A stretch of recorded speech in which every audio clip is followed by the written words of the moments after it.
Assalamualaikum warahmatullahi wabarakatuh. Innal hamdalillah nahmaduhu wa nasta'inuhu wa nastaghfiruh wa na'udzu billahi min shururi anfusina wa min sayyiati a'malina. Man yahdihillahu fala mudilla lahu wa man yudlil fala hadiya lahu. Asyhadu an la ilaha illallah wahdahu la syarika lahu wa asyhadu anna Muhammadan 'abduhu wa rasuluh. Amma ba'd. Qala Allah Ta'ala fi kitabihil karim, Ya ayyuhalladzina amanu taqullaha haqqa tuqatih wa la tamutunna illa wa antum muslimun. Amma ba'd. Ikhwatul Islam, ibu-ibu dan bapak sekalian, alhamdulillah kita bersyukur kepada Allah atas limpahan karunia nikmat iman dan Islam yang Allah berikan kepada kita.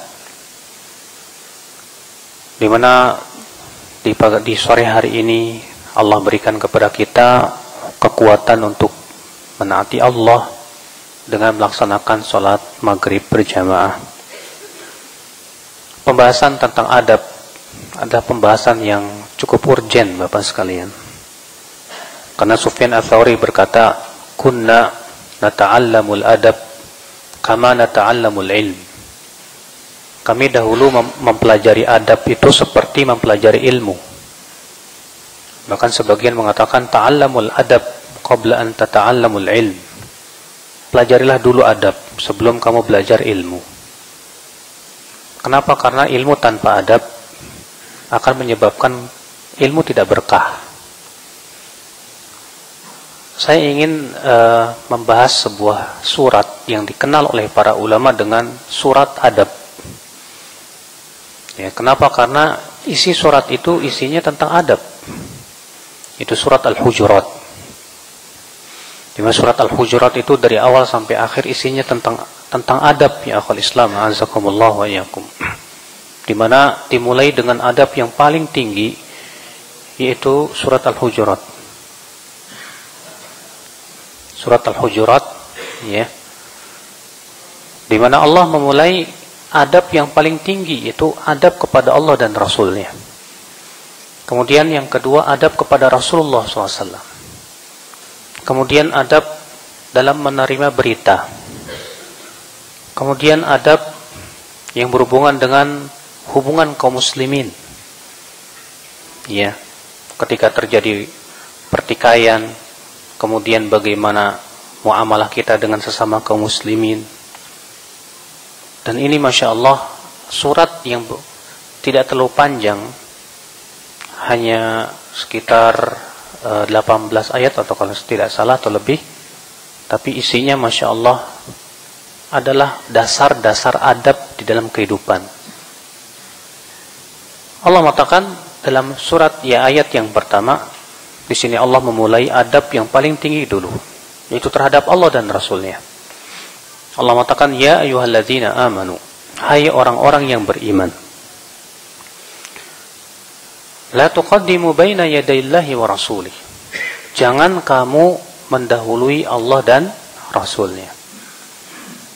Di sini Allah menyebutkan adab yang pertama, bagaimana kita sebagai seorang yang mukmin. Makanya Allah di sini memanggil kita dengan hai orang-orang yang beriman. Dan perhatikan Bapak sekalian, Ibnu Mas'ud memberikan sebuah kaidah bahwa biasanya apabila ada hai orang-orang yang beriman, tidak lepas dari perintah atau larangan. Karena yang namanya iman pasti tidak lepas dari melaksanakan perintah atau menjauhi larangan. Allah mengatakan, hai orang-orang yang beriman, la tuqaddimu baina yadayillahi wa rasulih. Jangan kamu mendahului Allah dan Rasulnya. Ini adab yang luar biasa terhadap Allah Subhanahu wa ta'ala dan Rasulnya. Jangan kamu mendahului Allah dan Rasulnya. Ibnu Abbas berkata, ay la taqulu khilafa ma qalahu Allah wa rasuluh. Artinya jangan kamu mengatakan, mengucapkan, bersikap, berbuat sesuatu yang tidak sesuai dengan yang diperintahkan oleh Allah dan Rasulnya. Ini adab Pak. Karena kita ini, kewajiban kita ikut, bukan mendahului. Kalau Bapak ikut, ya, saya misalnya Bapak bilang ke teman, saya ikut, saya nggak tahu tempatnya. Ya udah, ikut saya ya. Kira-kira Bapak berada di depan atau belakang, Pak? Ya kalau bapak ngikut tapi di depan bukan ngikut namanya Pak, ngajarin. Iya. Berarti kita ngikut harus di belakang. Teman kita ke kanan ya kita ke kanan, ke kiri, itu namanya ngikut gitu kan. Maka di sini Allah mengatakan jangan kamu mendahului Allah dan Rasulnya karena kamu pengikut. Kewajiban kamu ngikut. Berarti apa yang disebutkan oleh Allah dan Rasulnya, ada perintah, lakukan. Ada larangan, tinggalkan. Belum ada perintah dalam masalah din, agama, masalah ibadah, jangan dulu lakukan. Subhanallah, ini adab yang agung ya akhul Islam. Ya. La tuqaddimu baina yadayillahi wa rasulih. Jangan kamu mendahului Allah dan Rasulnya. Wattaqullah. Bertakwalah kamu kepada Allah. Berarti konsekuensi takwa adalah kita tidak mendahului Allah dan Rasulnya dengan akal pikiran kita, dengan ucapan kita, dengan perbuatan kita. Berarti jangan kita, ya akal kita mendahului pendapat Allah dan Rasulnya. Jangan kita lebih mendahulukan akal dan pendapat kita daripada pendapat Allah dan Rasulnya. Karena berapa banyak akhi, sebagian kaum muslimin merasa bangga dengan akalnya, otaknya, merasa dirinya profesor, merasa dirinya masya Allah, ya intelektual. Akhirnya apa? Al-Quran dan hadis dia otak-atik dengan akalnya. Yang sesuai dengan akalnya diterima, yang enggak sesuai ditolak. Ini jelas ya akal Islam mendahului Allah dan Rasulnya ya akal Islam. Azakumullah wa iyakum. Kita mau mengucapkan, mau berbicara tentang masalah agama, jangan berani berbicara kecuali sesuai setelah ada dalil dari Al-Quran dan hadis. Sebab kalau kita berpendapat yang menurut kita baik, sementara kita belum mendapatkan dalil dari Al-Quran dan hadis, berarti kita mendahului Allah dan Rasulnya. Sementara ya akhi, yang menurut kita baik belum tentu di sisi Allah baik. Allah berfirman, wa asa an takrahu syai'an wa huwa khairul lakum. Wa asa an tuhibbu syai'an wa huwa syarrul lakum wallahu ya'lam wa antum la ta'lamun. Boleh jadi kamu tidak menyukai sesuatu, ternyata itu baik buat kamu. Dan boleh jadi kamu menyukai sesuatu, ternyata itu tidak baik buat kamu. Allah yang tahu, kamu yang tidak tahu. Maka jangan sok tahu. Ya. Maka Allah katakan, ya ayyuhalladzina amanu la tuqaddimu baina yadayillahi wa rasulih. Jangan kamu mendahului Allah dan Rasulnya. Dalam apa? Din, agama. Ya, kenapa agama milik Allah? Kalau masalah dunia, fadhal, antum berkreasi enggak masalah. Karena masalah dunia pada asalnya halal. Allah Subhanahu wa taala sudah mengatakan, huwallazi khalaqalakum ma fil ardi jami'a. Dialah Allah yang telah menciptakan untukmu apa yang ada di bumi ini semuanya. Silakan. Ya, kamu berkreasi, kamu berinovasi, silakan. Kamu menciptakan apa yang bermanfaat untuk manusia dalam kehidupan dunia, silakan. Tapi masalah agama nanti. Kenapa? Karena agama ini milik siapa? Allah. Allah berfirman, ala lillahi dinul khalis. Ketahuilah, milik Allah lah agama yang murni ini. Milik Allah. Berarti siapapun yang mau bicara tentang agama, wajib diam dulu sampai ada dalil dari Allah dan Rasulnya. Ada dalil dan Rasulnya, silahkan berbicara. Tidak ada, jangan berbicara. Ini adab ya akhul Islam. Azakumullah wa iyakum. Ya. Allah katakan, ya ayyuhalladzina amanu la tuqaddimu baina yadayillahi wa rasulih wattaqullah innallaha sami'un alim. Kenapa Allah menutupnya dengan kata sami'un alim, Pak? Iya. Kata para ulama, isyarat. Sami itu berhubungan dengan ucapan. Alim itu berhubungan dengan perbuatan. Artinya, kamu jangan mendahului Allah dan Rasulnya dengan perbuatan dan ucapan kamu. Ketahuilah Allah mendengar ucapan kamu dan Allah tahu perbuatan kamu. Iya. Ini adab yang pertama. Kemudian di surat yang kedua Allah menyebutkan adab terhadap Rasulullah sallallahu alaihi wasallam. Bagaimana berbicara kepada Rasul. Ya ayyuhalladzina amanu la tarfa'u aswatakum fawqa sautin nabiy wa la tajharu lahu bil qaul ka jahri ba'dikum li ba'din an tahbata a'malukum wa antum la tash'urun. Innal ladzina yaghudduna aswatahum 'inda Rasulillah Ulaika alladzina imtahanallahu qulubahum littaqwa lahum maghfiratu wa ajrun kabir. Ajrun azim, maaf ya. Hai orang-orang yang beriman, jangan kamu mengangkat suara kamu melebihi suara Rasulullah. Dan jangan kamu mengeraskan dengan ucapan kamu itu dengan suara yang keras, supaya Allah tidak batalkan amalan kamu itu dalam keadaan kamu tidak merasakan. Ya, bayangkan mengangkat suara melebihi ya Rasulullah, membatalkan amal, Pak. Ya.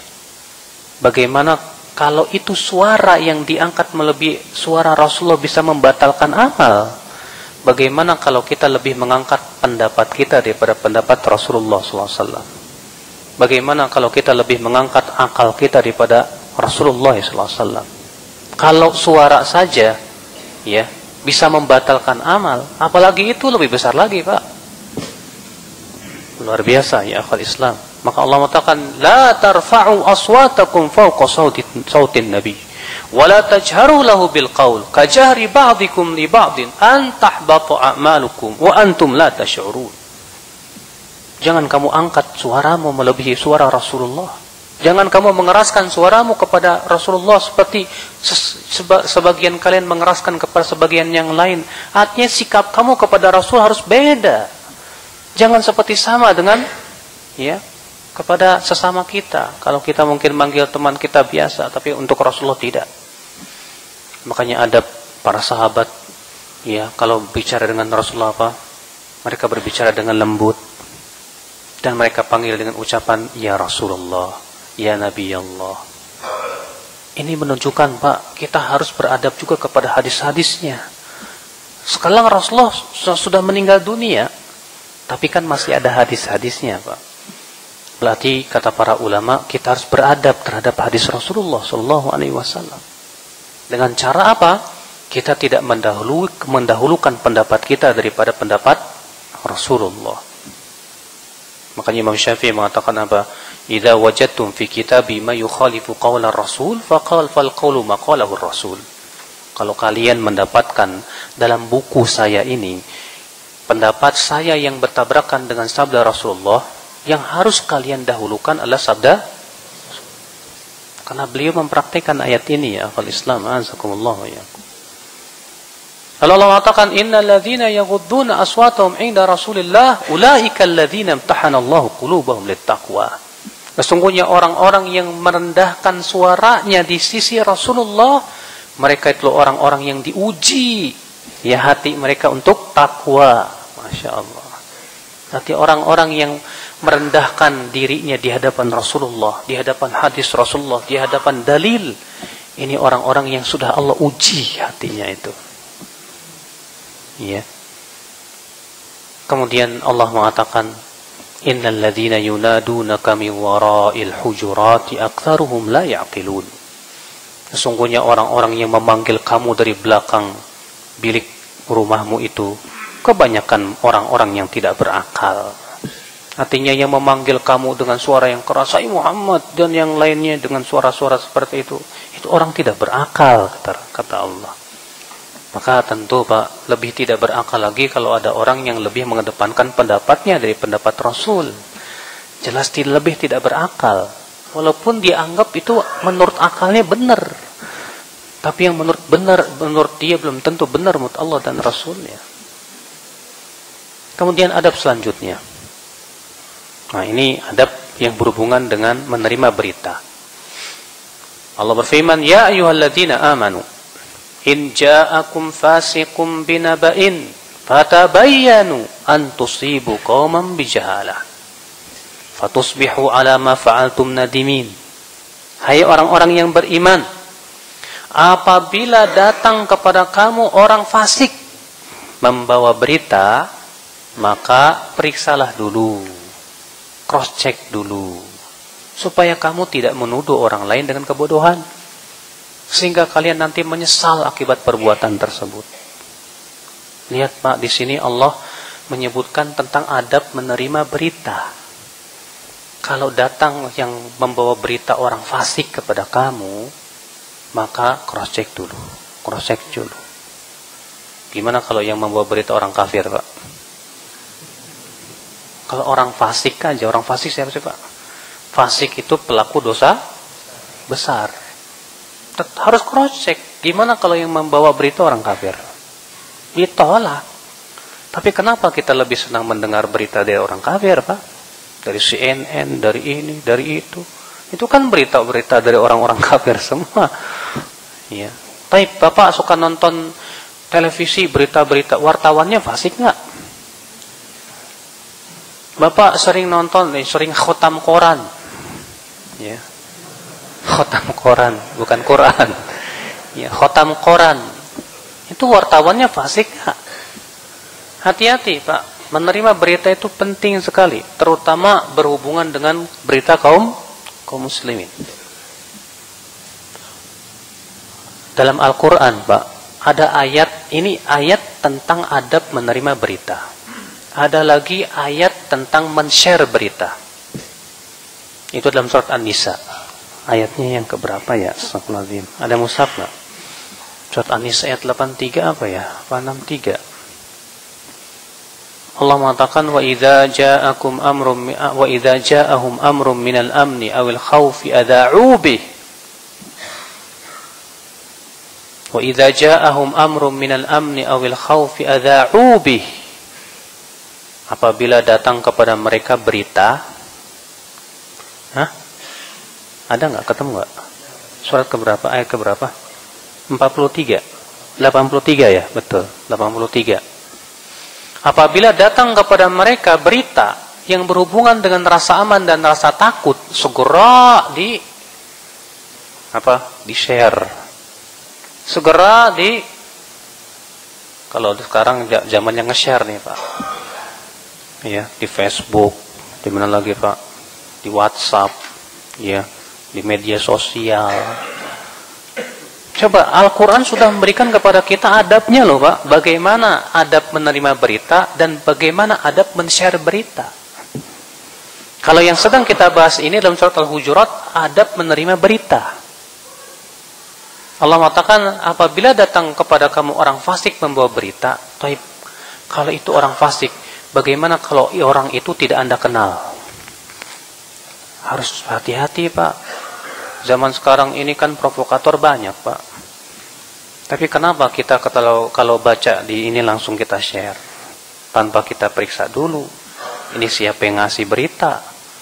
Ya, siapa yang ini? Kita dulu, Pak. Terkadang banyak orang yang sengaja memang ingin mempermainkan hati kita.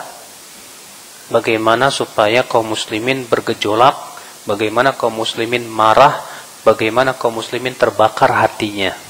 Kalau kaum muslimin sudah terbakar hatinya, kan gampang, tinggal sembor banjir, bensin dikit, udah terbakar kan, selesai. Itu banyak sekali, Pak. Ya, hati-hati sekali kita itu. Menerima berita itu nggak boleh sembarangan, Pak.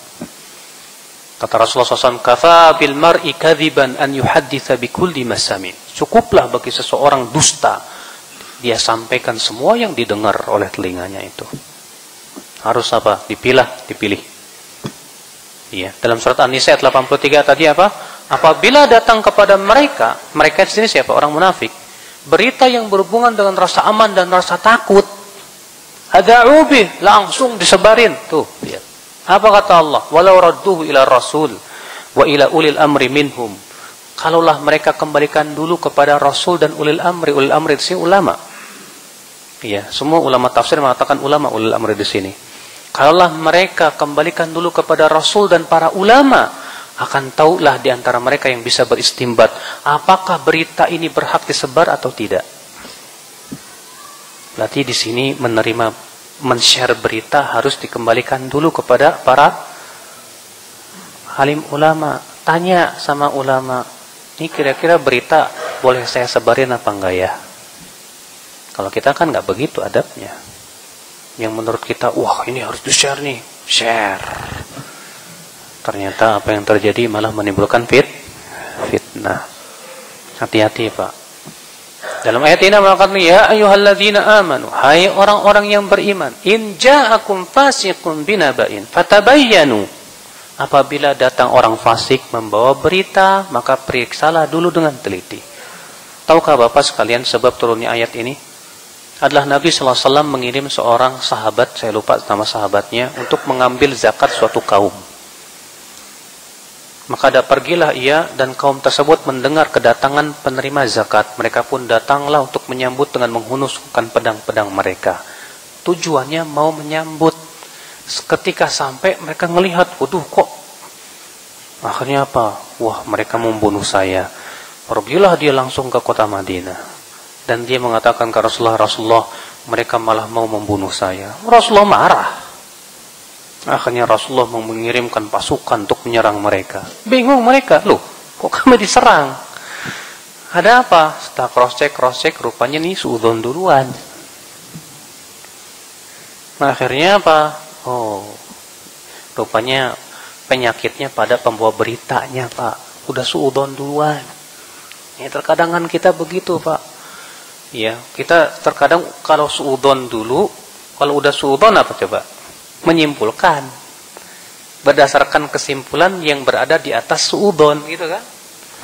Yang musibahnya lagi kita share lagi ke orang. Wah, ini bahaya, Pak. Iya, ini sangat tidak dibenarkan dalam Islam, ya. Kalau Islam azakumullah wa yakum. Ya. Makanya ya, akhi, kalaupun misalnya kita mendengar ucapan seorang saudara kita yang memang itu kayaknya salah di telinga kita, jangan dulu kita pahami dengan pemahaman yang salah karena suudzon kita. Ya, Umar bin Khattab berkata apa?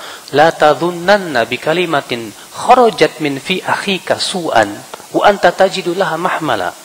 Jangan dulu bersuudzon kepada kalimat yang keluar dari mulut saudaramu dan itu salah menurut kamu, sementara kamu masih bisa membawanya kepada makna yang benar. Selama masih bisa dibawa kepada makna yang benar, husnudzon dulu deh. Oh, mungkin maksudnya si fulan begini. Oh, mungkin maksudnya si fulan begitu. Nah, ini ya akhal Islam, azakumullah wa iyakum. Kalau memang kita tahu orang ini memang orang yang soleh dan bertakwa kepada Allah Subhanahu wa taala. Allah berfirman, hai orang-orang yang beriman, in ja'akum fasikun, apabila datang orang fasik membawa berita, apa yang kita lakukan, Pak? Fatabayyanu, periksa dulu dengan teliti. Ya, cross check dulu. Jangan-jangan ini salah atau gimana. Apabila datang kepada kamu orang fasik memberita, maka fatabayyanu an tusibu qauman bijahal, supaya kamu tidak menuduh orang dengan kebodohan. Ya, karena menuduh orang, kalau antum sudah suudzon sama orang, kemudian salah tuduhan antum, kata Rasulullah apa? Man qala li akhihi ma laysa fihi adkhalahu Allahu al-yawmal qiyamah radghatal khabal hatta yakhruja mimma qala. Siapa yang menuduh saudaranya dengan tuduhan yang tidak ada pada dia, maka Allah akan masukkan ia pada hari kiamat dalam radghatal khabal. Tahu enggak radghatal khabal, Pak? Itu nanah dan darahnya peluk api neraka. Sampai ia membawakan bukti terhadap tuduhannya. Bukan berarti berat, Pak, kalau nuduh saudara kita, nuduh seorang muslim dengan tuduhan yang tidak berbukti, hanya karena pemahaman kita yang salah, suudzon kita kepada dia dan yang lainnya. Bahaya, ikhwatul Islam, azakumullah wa iyyakum. An tusibu qauman bijala fatusbihu ala ma fa'altu nadimin, dan kelak kalian nanti akan menyesal atas perbuatan kalian itu. Lalu kemudian Allah berfirman, wa'lamu anna fikum Rasulullah. Ketahuilah, sesungguhnya pada diri kalian itu ada Rasulullah. Di sini Allah mengingatkan, pada diri kalian itu ada Rasul. Maksudnya apa, Pak? Ya. Artinya udah ada Rasul. Kewajiban kalian ikuti dia, hormati beliau. Lalu Allah mengatakan, "Lau yuti'ukum fi katsirin minal amri la'anittum." Kalaulah ia Rasul ini, ya, yuti'ukum, menaati kamu dalam banyak perkara, niscaya kalian akan lelah. Artinya kalau Rasul itu memperturutkan apa yang kamu mau, kalian sendiri akan lelah. Ya. Kalaulah Rasulullah SAW memperturutkan keinginan para sahabat, tentu mereka yang lelah, kasihan. Karena terkadang ada orang yang begitu semangat ingin beribadah yang ingin bersungguh-sungguh dan yang lainnya, akhirnya ya, seperti disebutkan dalam hadis, Rasulullah masuk ke rumah Aisyah, lalu keluarlah wanita. Lalu Rasulullah bertanya kepada Aisyah, siapa dia Aisyah? Kata Aisyah, ya Rasulullah, dia wanita yang luar biasa. Di waktu malam gak tidur khusus tahajud, di waktu siangnya puasa. Malamnya gak tidur untuk tahajud, siangnya puasa, Pak. Apa kata Rasulullah? Jangan begitu. Alaikum bima tutiqun. Hendaklah kalian melakukan ibadah itu sesuai kemampuan kamu. Wallahi la yamallallahu hatta tamallu, demi Allah. Allah tidak akan merasa bosan sampai kalian yang merasa bosan. Lihat, ya. Di sini Allah Subhanahu wa taala mengatakan bahwa kalaulah Rasulullah memperturutkan apa yang kamu mau, kalian sendiri yang capek. Walakinnallaha habbaba ilaikumul iman. Akan tetapi Allah yang menjadikan kalian cinta kepada iman. Ya. Wa zayyanahu fi qulubikum. Dan Allah lah yang menghiaskan iman itu di hati kalian, sehingga kalian pun mau menaati Rasulullah sallallahu alaihi wasallam. Maka Pak, ya, sulit sekali kalau kita tidak dijadikan oleh Allah mencintai iman. Kalau kita tidak dijadikan oleh Allah mencintai ketaatan, susah loh Pak untuk menaati Allah itu, Pak. Ya, alhamdulillah nih bapak-bapak mau datang ke majelis taklim, mau datang ke masjid. Siapa yang memberikan kepada Bapak kekuatan? Siapa yang memberikan kepada kita kekuatan untuk pergi ke masjid, Pak? Kalau bukan Allah, alhamdulillah. Ya. Makanya di antara rahasia kenapa sih kalau ada panggilan hayya 'alas shalah, jawabnya apa? La haula wala quwata illa billah. Mari kepada salat, dijawab la haula wala quwata illa. Artinya kekuatan semuanya dari Allah. Siapa yang memberikan kepada kita kekuatan untuk salat? Allah. Yang menghiaskan iman di hati kita siapa? Allah. Maka seakan-akan Allah mengingatkan bahwa karena Allah yang menghiaskan iman di hati kamu itu, maka kamu pun bisa menaati Allah dan Rasulnya. Kalau bukan itu, kamu tidak akan mampu. Ya. Wa karraha ilaikumul kufra wal fusuqa wal isyan.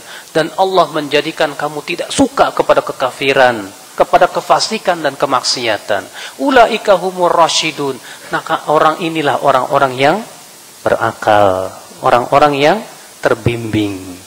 Jadi orang yang terbimbing itu siapa, Pak? Yang mencintai ketaatan, benci kepada kemaksiatan. Alhamdulillah. Ya. Ulaika humur rasyidun, fadlan minallahi wa ni'mah. Sebagai karunia Allah dari Allah, karunia dari Allah dan kenikmatan. Artinya, itu semua karunia dari Allah. Kalian bisa menaati Allah, itu karunia dari Allah. Seakan Allah ingin ingatkan. Karena itu karunia dari Allah, ada apa kalian merasa ujub dengan banyaknya amal soleh? Ada apa kalian merasa bangga dengan banyaknya ketaatan? Itu kan karunia dari Allah. Kamu bisa banyak sholat, alhamdulillah. Siapa yang memberikan kenikmatan kepada kamu? Allah.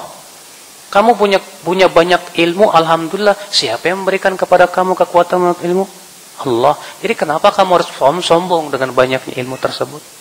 Kenapa kamu harus ujub dengan banyaknya amal? Masya Allah, adab yang luar biasa. Sebanyak apapun Pak amal kita, sebanyak apapun ilmu kita, jangan sampai membuat kita tertipu dengan banyaknya amal kita. Karena semuanya itu karunia dari Allah, nikmat dari Allah. Maka syukurilah nikmat tersebut dengan cara tawadu. Ya. Nah ini akhul Islam. Fadlan minallahi wa ni'mah. Wallahu alimun hakim. Lalu Allah mengatakan, wa in ta'ifatani minal mu'minina iqtatalu fa aslihu bainahuma. Apabila ada dua kelompok kaum mukminin berperang, damaikan. Jangan malah bikin tambah ricuh. Ya, kita lihat nih ada dua teman kita berseteru. Ya, jangan kita malah membuat tambah panas, Pak. Jangan. Kita lihat kok dua ustadz saya ini kok malah kayak berseteru, ya. Yang namanya ustadz kan bisa jadi sering begitu, Pak. Ya, ya ustadz saya ini kok dua-duanya kok kayak nggak kompak nih, gimana ya? Ya, antum jangan malah bikin ngomong ke ustadz, itu ustadz anu tuh mang begitu ustadz. Tambah lagi ustadznya. Ya. Justru kita berpikir gimana ya caranya mengislah dua ustadz ini, gimana ya caranya mengislah dua orang ini, kan masya Allah, Pak. Antum punya teman dua-duanya kok nggak nggak akur. Gimana caranya supaya mereka akur ya? Kenapa, Pak? Kita penting sekali, Pak, ya, untuk mendamaikan dua muslim yang sedang bertengkar itu penting sekali, Pak. Sampai-sampai Rasulullah mengatakan dusta pun jadi boleh untuk mendamaikan dua muslim yang bertengkar itu. Kata Rasulullah, la kadhiba illa fi thalath. Tidak boleh berdusta kecuali dalam 3 perkara. Di antaranya apa? Mendamaikan dua muslim yang bertengkar. Kenapa sih? Apa sih bahayanya dua muslim bertengkar itu, Pak? Bahayanya yang pertama, selama mereka bertengkar, amalan mereka belum diangkat kepada Allah. Iya, kata Rasulullah, setiap Senin dan Kamis amalan hamba akan ditampakkan kepada Allah, kecuali al-musyahin, dua orang yang bertengkar. Lalu Allah berfirman kepada malaikatnya, anziru hadain hatta yastaliha. Tangguhkan dulu amalan dua orang ini sampai damai. Berarti selama mereka bertengkar, amalnya belum diangkat kepada Allah Subhanahu wa taala. Musibah enggak, Pak? Musibah. Yang kedua, Pak, rusaknya hubungan sesama muslim itu mencukur agama, Pak. Dalam Tirmidzi Nabi sallallahu alaihi wasallam bersabda apa? Ya ala akhbirukum bi afdal min salatin wa shadaqatin wa shiyam. Maukah aku kabarkan kepada kalian sesuatu yang lebih utama daripada salat, puasa, sedekah? Ya. Apa itu Rasulullah? Salahu dzatil bain. Baiknya hubungan sesama muslim. Fa inna fasada dzatil bain hiyal haliqah. Karena rusaknya hubungan sesama muslim itu adalah pencukur. Aku tidak mengatakan mencukur rambut, tapi ia adalah mencukur agama. Tuh lihat, Pak. Jadi kalau dua muslim ini rusak hubungannya gara-gara dunia, maka agamanya tercukur. Kasihan kan, Pak? Kasihan. Berarti usaha kita apa? Bagaimana supaya mendamaikan? Udah. Walaupun berdusta nggak masalah. Iya. Yang penting kita berpikir bagaimana mendamaikan dua orang ini.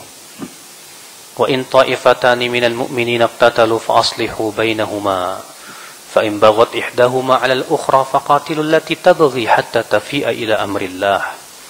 Tapi kalau yang satunya malah zalim kepada yang lainnya, sudah dinasehatin tapi malah tetap berbuat zalim, maka perangilah orang yang berbuat zalim itu. Perangi dengan ucapan, dengan nasihat dan yang lainnya.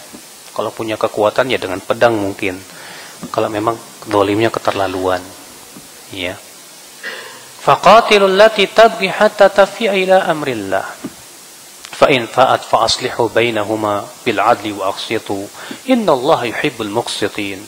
Kalau sudah kembali maka damaikanlah keduanya dengan keadilan dan penuh dengan apa? Al-qist. Sesungguhnya Allah cinta orang-orang yang berbuat adil. Subhanallah. Artinya jangan sampai kamu lebih membela kepada orang yang kamu ridhai dan kamu tidak suka. Karena kan terkadang di saat kita suka kepada satu kelompok tidak suka, disitulah kita tidak adil, Pak. Maka jangan sampai kebencian kita kepada suatu kaum membuat kita tidak adil gitu kan. Karena kita benci sama si fulan, kita kebetulan yang satu ini kita sukai, wah, seringkali itu kita tidak adil, Pak. Ya, kalau dua orang berseteru tersebut, kebetulan yang satu ustadznya memang ngefans sama dia, yang satu dia nggak suka, wah kesempatan nih buat Nah itulah, Pak, maka Allah mengatakan Allah cinta kepada orang yang adil. Ya, makanya Allah mengatakan wala yajrimannakum syana'anu qaumin ala alla ta'dilu. Jangan sampai kebencian kamu kepada seseorang membuat kamu tidak bersikap adil. Bersikap adillah kamu. Kemudian Allah menyebutkan ayat yang berhubungan dengan hubungan sesama. Innamal mu'minuna ikhwah fa aslihu baina akhawaykum. Sesungguhnya kaum mukminin itu semua bersaudara. Ya, saudara kaum mukmin itu, Pak. Kata Rasulullah, al-mu'min, al-muslim, akhul muslim. Muslim itu saudara muslim yang lainnya. La yadhlimu, tidak boleh mendolimina. Wala yakhdhulu, jangan membiarkan kesusahannya. Iya. Wala yahqiru, jangan menganggapnya remeh. Jangan. Ikhwata Islam, azakumullah wa iyyakum. Bihasbi mri'in minasyarr an yahqiru akhahul muslim. Cukuplah bagi seseorang keburukan dia menganggap remeh saudaranya sesama muslim. Ketika kita meremehkan saudara yang sesama muslim, berarti sebetulnya kita yang meremehkan yang lebih buruk dari dia, Pak. Kalau kita sudah memandang remeh, berarti di dalam hati kita ada kesombongan. Kata Rasulullah, tidak masuk surga orang yang ada di dalam hatinya sebesar biji sawi dari kesombongan. Hati-hati, Pak. Ya. Lalu Allah mengatakan, ya ayyuhalladzina amanu la yaskhar qaumun min qaumin asa an yakunu khairan minhum. Hai orang-orang yang beriman, janganlah suatu kaum memperolok kaum yang lain. Boleh jadi yang diperolok lebih baik daripada yang memperolok. Lihat ucapan kata-kata ini yang Masya Allah, Pak. Boleh jadi yang diperolok lebih baik daripada yang memperolok. Seakan-akan Allah mengatakan, kamu yang memperolok, emang kamu yakin kamu lebih baik dari dia? Seakan-akan Allah mengatakan orang yang memperolok orang lain itu karena merasa lebih baik. Maka dari mana kamu tahu kalau kamu lebih baik daripada dia? Hah? Oh, dia kan punya kesalahan gini-gini. Taib, emang kamu nggak tahu nggak punya kesalahan? Ngaca dong. Iya. Kalau kamu bisa melihat kesalahan dia dan kamu tidak bisa melihat kesalahan kamu, itu saja sudah aib buat kamu. Kalau ada orang, Pak, bisa melihat kesalahan orang tapi nggak bisa melihat kesalahan sendiri, wallahi ini musibah. Maka Allah mengatakan, janganlah suatu kaum memperolok kaum yang lain. Bisa jadi yang diperolok lebih baik daripada yang memperolok. Allah tidak mengatakan yang diperolok lebih baik dari yang memperolok, supaya yang diperolok pun juga tidak merasa lebih baik. Lihat ya, adabnya Allah Subhanahu wa taala. Bisa jadi yang diperolok lebih baik daripada yang memperolok. Wala nisa'um min nisa'in, dan janganlah para wanita memperolok wanita lain. Bisa jadi wanita yang diperolok lebih baik daripada wanita yang memperolok. Masya Allah. Kalau ayat ini bisa dipraktekkan, setiap kita tidak akan berani memperolok orang, Pak. Memperolok orang lain, nggak bisa. Kenapa? Sebab ketika kita merasa mungkin si fulan lebih baik dari saya. Kalau kita merasa si fulan lebih baik dari saya, kita tidak akan berani memperolok dia. Al-Hasan Al-Basri ketika pernah ditanya tentang tawadhu. Ya, wahai Al-Hasan Al-Basri, apa itu tawadhu? Kata Imam Al-Hasan, tawadhu itu kamu keluar dari rumahmu, lalu melihat saudaramu dan kamu menyangka bahwa saudaramu lebih baik daripada dirimu. Itu tawadhu. Berarti kalau kita keluar dalam keadaan kita menyangka kita lebih baik daripada orang lain, itu bukan tawadhu. Bapak tahu nggak, Pak? Siapa yang pertama kali mengatakan aku lebih baik dari dia? Iblis. Iblis yang mengatakan ana khairum min. Aku lebih baik dari dia. Iblis. Bandingkan dengan perkataan Nabi Musa, wa akhi Harun wa afsahu minni lisana. Ya Allah, saudaraku Harun lebih fasih lisannya dariku. Masya Allah, tawadhu'nya Nabi Musa alaihissalatu wassalam. Maka kalau kita merasa ya saya lebih baik dari dia, berarti masih ada sifat iblis di dalam diri kita. Ya. Maka Allah mengatakan wa ya asa ayyakunna khairam minhun. Bisa jadi wanita yang diperolok lebih baik daripada apa? Yang memperolok itu. Ya. Ini ayat kalau dipraktikkan luar biasa, Pak. Mendidik kita untuk tawadhu dalam kehidupan kita. Jangan merasa lebih baik daripada orang lain. Anda boleh punya amalan lebih dari dia, tapi belum tentu yang ada di hati Anda lebih baik daripada dia di hati dia, Pak. Mungkin dia lebih takwa daripada Anda. Mungkin dia lebih takut kepada Allah. Mungkin dia lebih jauh hatinya dari penyakit-penyakit. Mungkin dia lebih ikhlas dari Anda, walaupun hanya sedikit amalannya. Makanya kata Al-Hasan Al-Basri, "Ma fudila ashabu Rasulullah bi kathratis shalah wala bi kathratis saum, walakin bima waqara fi qulubihim." Para sahabat itu tidak diberikan keistimewaan dengan banyaknya salat, dengan banyaknya puasa, tidak, tapi diberikan keistimewaan dengan apa yang ada di hati mereka. Mereka sangat bening hatinya kepada manusia. Mereka sangat selamat lisannya dari manusia. Kata Muawiyah bin Qurrah, "Kana afdaluhum indas salaf." Salaf saleh terdahulu menganggap orang yang paling utama itu siapa? Aslamuhum qalban wa lisanan. Itu yang paling selamat hati dan lisan. Yang paling selamat hati dan lisan. Kita itu selamat belum? Iya. Hati kita dari suudzon sama orang. Selamat belum lisan kita daripada menggibah orang dan yang lain?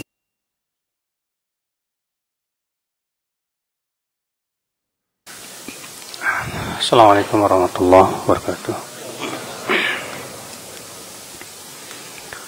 Alhamdulillah, wassalatu wassalamu ala rasulillah, nabiyina Muhammadin wa alihi wa sahbihi wa man walah.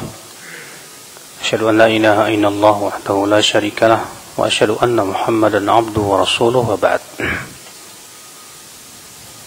Assalamualaikum Ustaz, mohon penjelasan Al-Quran surat Maryam ayat 61 ini. 71 ya. Wa in minkum illa wariduha kana ala rabbika hatman maqdiyya. Dan tidak ada seorang pun di antara kamu yang tidak mendatanginya neraka. Artinya bahwa semua kamu pasti masuk neraka. Ayat ini sudah ditafsirkan oleh Rasulullah sallallahu alaihi wasallam. Bahwa Rasulullah SAW mengatakan bahwa setiap muslim dan muslimah, setiap mukmin pasti akan melewati jembatan sirat yang terbentang di atas api neraka. Di mana di antara kaum muslimin ada yang melewatinya bagaikan kilat, ada yang melewatinya bagaikan kuda yang berlari kencang, ada yang melewatinya bagaikan orang yang berlari, ada juga yang seperti berjalan, ada juga yang terseok-seok. Jadi ini yang dimaksud ayat tersebut, bahwa tidak ada di antara kalian kecuali pasti akan memasukinya. Artinya melewati jembatan sirat yang terbentang di atas api neraka. Ya, sesuai dengan amalan mereka masing-masing. Bagaimana cara agar dicintai oleh Allah Subhanahu wa taala? Agar dicintai oleh Allah, ya ikhwata Islam, azakumullah wa yakum, ya. Banyak cara sebetulnya ya. Tapi intinya adalah kita harus berusaha sekuat mungkin melawan hawa nafsu. Berjihad melawan hawa nafsu ini penting sekali ya Pak. Ya, dalam rangka menaati Allah dan Rasulnya. Maka tidak mungkin kita bisa dicintai oleh Allah kalau kita tidak berusaha menahan hawa nafsu kita.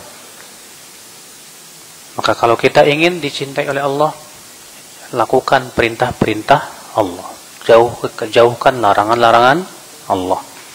Dan itu tidak mungkin kecuali dengan melawan hawa nafsu. Melawan hawa nafsu, ya melawan diri sendiri. Kata Imam Al-Hafidh Ibnu Hajar dalam Al-Asqalani, dalam kitab Fathul Bari, ya, Al-Asqalani dalam kitab Fathul Bari, termasuk berjihad melawan diri sendiri adalah yaitu menuntut ilmu. Ya, dengan menuntut ilmu kita tahu ini halal, ini haram, ini wajib, ini sunnah, ini sesuatu yang diperintahkan. Nah, dengan cara seperti itu kita akan tahu ya akal Islam. Apa ini? Bagaimana adab terbaik dalam berdoa kepada Allah? Adab yang berdoa kepada Allah itu banyak Pak. Secara ringkas, yang pertama, berusahalah kita berdoa di atas kesucian. Yang kedua, berusahalah kita menghadap ke kiblat. Yang ketiga, hendaknya kita mengangkat tangan kita. Yang keempat, kita berusaha untuk memuji-muji Allah Subhanahu wa taala dengan pujian yang layak bagi Allah. Yang kelima, kemudian kita bersalawat untuk Rasulullah sallallahu alaihi wasallam. Kemudian berdoalah, dan doa yang paling bagus yang berasal dari Al-Qur'an dan hadis. Kalau memang kita tidak hafal, bisa berdoa dari diri kita sendiri, tapi ingat, jauhi hal-hal yang tidak layak dalam berdoa. Seperti berlebih-lebihan dalam berdoa. Ya, berlebih-lebihan dalam berdoa itu seperti apa? Seperti kita berteriak-teriak, atau kita meminta kepada Allah sesuatu dengan terlalu detail. Itu pun sifatnya berlebihan, ya. Kemudian kita ketika berdoa, Bapak sekalian, berusahalah dalam keadaan hati kita hadir, penuh dengan tadarru, kekhusyuan kepada Allah Subhanahu wa taala. Kemudian jangan sekali-kali tergesa-gesa minta diijabah. Karena Rasulullah mengatakan yustajabu li ahadikum ma lam yastajil.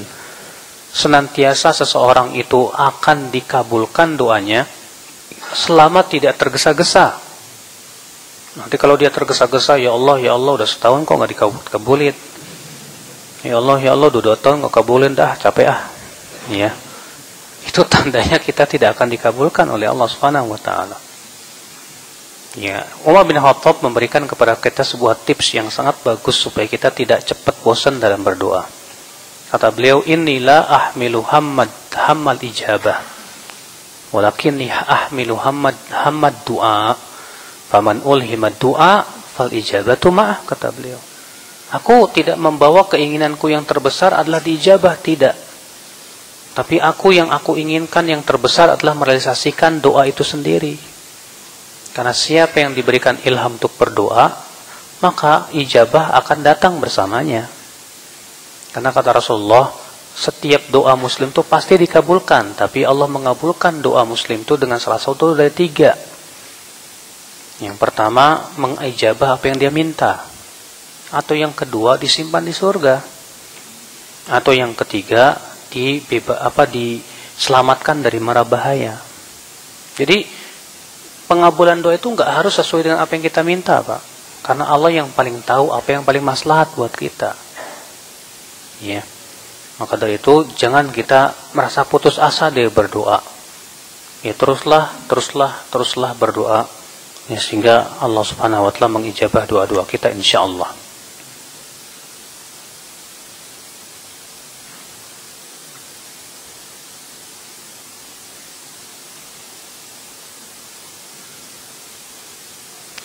Bagaimana menasihati istri dan anak-anak yang masih gemar nonton TV, Ustaz? Di mana banyak ghibah dan aurat yang kerap dilihat oleh mata dan memberatkan saya sebagai pemimpin dalam rumah tangga. Yang bawa TV pertama kali siapa sih, Pak? Bapak sendiri kan? Yang membelikan TV pertama siapa? Bapak kan? Oh iya. Jadi gimana dong Ustadz? TV-nya saya buang apa saya jual? Untuk meninggalkan sesuatu yang sudah menjadi kebiasaan itu berat. Kalau kita terbiasa menonton TV dan yang lainnya, langsung dihilangkan berat. Berarti yang harus kita lakukan apa? Nabi sallallahu alaihi wasallam menghadapi keadaan para sahabat yang di awal memang mereka sangat candu dengan arak. Apakah langsung dakwah Rasulullah tinggalkan arak? Tidak kan? Yang Rasulullah dakwahkan apa dulu, Pak? Akidah. Ya, kata Aisyah adalah yang pertama kali turun dari Al-Qur'an tentang surga dan neraka. Kalaulah yang pertama kali turun, jangan mencuri, mungkin kami tidak akan meninggalkan pencurian. Kalau yang pertama kali turun, jangan berzina, mungkin kami tidak akan meninggalkan perzinahan. Kenapa? Karena iman belum ada. Berarti dikokohkan dulu. Kemudian yang kedua dikurangi dikit-dikit. Allah mau mengharamkan arak sekaligus nggak, Pak? Enggak, bertahap. Kenapa? Karena mereka sudah terbiasa setiap hari minum arak. Demikian pula orang yang nonton TV tiap hari sudah bagaikan arak, Pak, mabuk kepayang kan gitu. Maka untuk mengulangi dikit-dikit lah. Ya, kasih peraturan, kasih pengertian bahwa nonton TV yang nggak ada manfaatnya. Kita tinggal kita dianjurkan oleh Allah meninggalkan manfaat. Kita atur dulu waktunya. Tapi terus biasakan mereka dengan kebaikan. Biasakan dengan menonton yang bermanfaat, kajian-kajian dan yang lainnya. Ya, baik Roja TV atau Insan TV atau Masal TV, terserah. Ya. Nah, ini ikhwatul Islam, azakumullah wa iyyakum. Makanya seorang pemimpin rumah tangga, bapak seorang suami yang punya tanggung jawab besar di hadapan Allah Subhanahu wa taala, Pak. Tapi harus hikmah dalam membimbing. Jangan arogan, jangan langsung langsung bisa berubah, enggak mungkin juga. Ya, dikit-dikit dibimbing. Insyaallah asal kita sabar dan terus-menerus, insyaallah Allah berikan kekuatan. Apa hukum bersendawa ketika sholat? Kalau memang itu tidak bisa ditolak, ya gimana lagi? Karena tidak ada larangan. Yang Rasulullah SAW perintahkan untuk ditahan itu kan ini, menguap, Pak. Kalau menguap, kata Rasulullah, falyaqdhi mastata', hendaklah ia tahan semampu dia, gitu kan. Tapi kalau bersendawa, ya tidak sengaja, ya keluar begitu, maka Allah tidak membebani kecuali sesuai dengan kemampuan. Tidak larangan untuk bersendawa dalam sholat. Tapi jangan disengaja-sengaja. Gitu.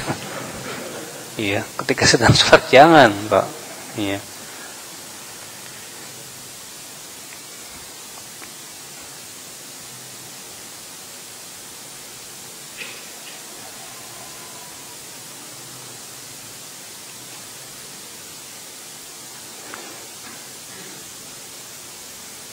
Bagaimana dapat mengaplikasikan sunnah kepada anak-anak yang sedang beranjak dewasa dan remaja? Karena kami sudah terlambat mengenalkan sunnah kepada mereka. Tidak ada istilah terlambat sebetulnya, Pak. Tapi butuh perjuangan aja. Iya. Bagaimana pendekatan Anda kepada anak itu pun juga menjadi sebuah pengaruh yang besar insyaallah. Sebab ketika kita mendekati anak dan kita berusaha menjadi suri teladan dulu deh buat anak, yang terpenting diri kita dulu sendiri. Ku anfusakum, baru kemudian wa ahlikum, kan? Bagaimana kita bisa mempraktekkan dulu pada diri kita memberikan contoh yang terbaik pada mereka, ya. Kalau ternyata kok anak saya karena memang sudah terbentuk oleh lingkungan sulit dan yang lainnya, ya kita berusaha saja sekuat tenaga. Kalau masalah hidayah Allah yang memberikan gitu. Allah mengatakan innaka la tahdi man ahbabta walakinnallaha yahdi man yasha. Sesungguhnya engkau tidak memberikan hidayah kepada siapa yang kamu suka, enggak. Akan tetapi Allah yang memberikan hidayah. Kewajiban kita berusaha sekuat mungkin, sehikmah mungkin, selembut mungkin, dan terus disertai dengan doa. Ya.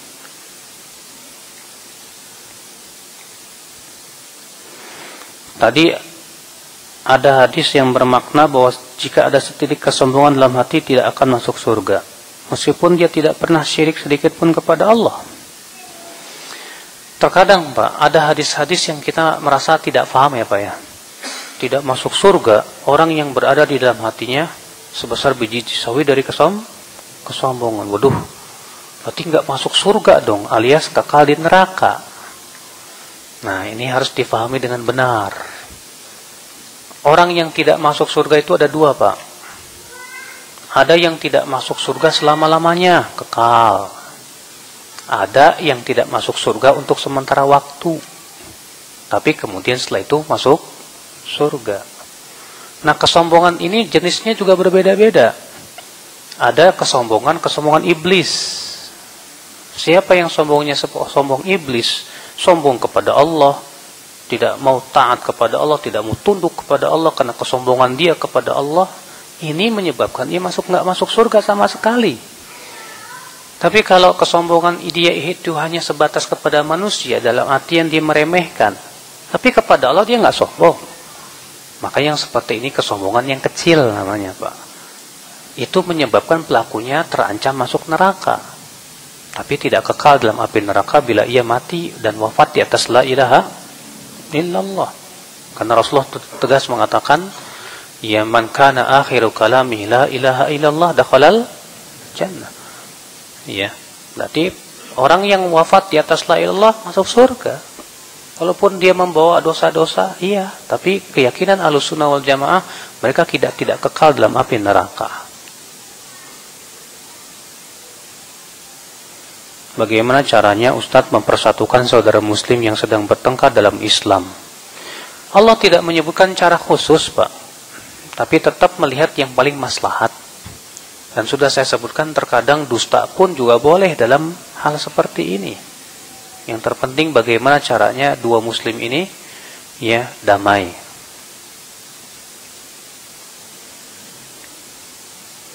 Ketika dua orang bernamai dan mereka berpelukan, ada orang bicara lagi, kok pelukan kayak Teletubbies?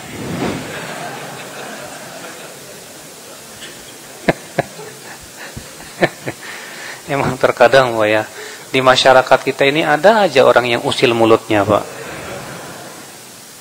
Ya, jangankan kita, Nabi Musa aja juga dikomentarin, Pak. Gara-garanya Nabi Musa itu kalau mandi nggak pernah terlihat auratnya. Akhirnya apa kata orang-orang? Itu Musa jangan-jangan burut. Tahu kan burut? Tahu sendirilah. Ya. Akhirnya Allah pun ingin memperlihatkan bahwa Nabi Musa nggak burut. Ya, Nabi Musa mandi sendirian, buka pakaian, disimpannya pakaiannya di atas batu. Batunya lari. Maka Nabi Musa mengejar, "Hai batu, batu, pakaianku." Akhirnya Nabi Musa lari dalam keadaan telanjang bulat. Semua orang melihat Nabi Musa. Akhirnya mereka mengatakan ternyata Nabi Musa sempurna.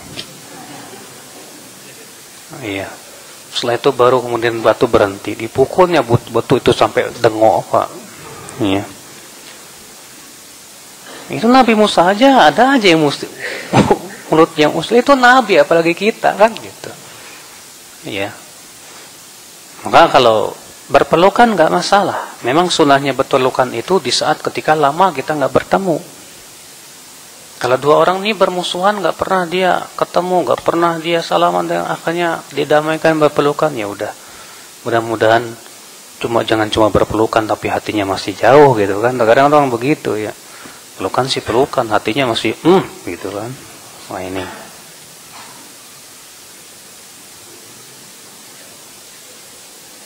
Baik, saya kira cukup Bapak sekalian ya. Mudah-mudahan apa yang saya sampaikan bermanfaat. Mohon maaf bila ada kata-kata yang tak berkenan di hati. Subhanakallah bihamdik. Asyhadu an la ilaha illa anta astaghfiruka wa atubu ilaik. Assalamualaikum warahmatullahi wabarakatuh.